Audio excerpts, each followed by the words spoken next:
The past couple of months, I've been working with leaders of both parties to try and forge an agreement that would grow our economy and shrink the deficit.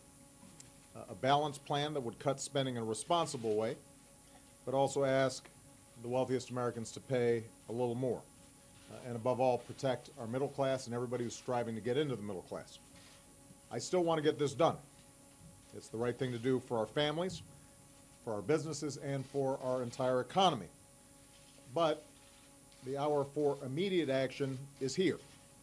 It is now. We're now at the point where in just 4 days, every American's tax rates are scheduled to go up by law. Every American's paycheck will get considerably smaller. And that would be the wrong thing to do for our economy. It would be bad for middle-class families, and it would be bad for businesses that depend on family spending. Fortunately, Congress can prevent it from happening if they act right now. I just had a good and constructive discussion here at the White House with Senate and House leadership about how to prevent this tax hike on the middle class. And I'm optimistic we may still be able to reach an agreement that can pass both houses in time. Senators Reid and McConnell are working on such an agreement as we speak. But if an agreement isn't reached in time between Senator Reid and Senator McConnell, then I will urge Senator Reid to bring to the floor a basic package for an up or down vote, one that protects the middle class from an income tax hike, extends the vital lifeline of unemployment insurance to 2 million Americans looking for a job, and lays the groundwork for future cooperation on more economic growth and deficit reduction. Guys, I can hear you over here. I believe such a proposal could pass both houses with bipartisan majorities, as long as those leaders allow it to actually come to a vote. If members of the House or the Senate want to vote no, they can. But we should let everybody vote. That's the way this is supposed to work. If you can get a majority in the House and you can get a majority in the Senate, then we should be able to pass a bill. So the American people are watching what we do here. Obviously, their patience is already thin. This is deja vu all over again.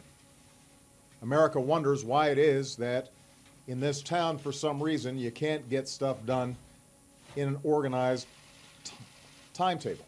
Why everything always has to wait till the last minute. Well, we're now at the last minute. And the American people are not going to have any patience for a politically self-inflicted wound to our economy. Not right now. The economy is growing, but sustaining that trend is going to require elected officials to do their jobs. The housing market is recovering, but that could be impacted if folks are seeing smaller paychecks. The unemployment rate is the lowest it's been since 2008, but already you're seeing businesses and consumers starting to hold back because of the dysfunction that they see in Washington.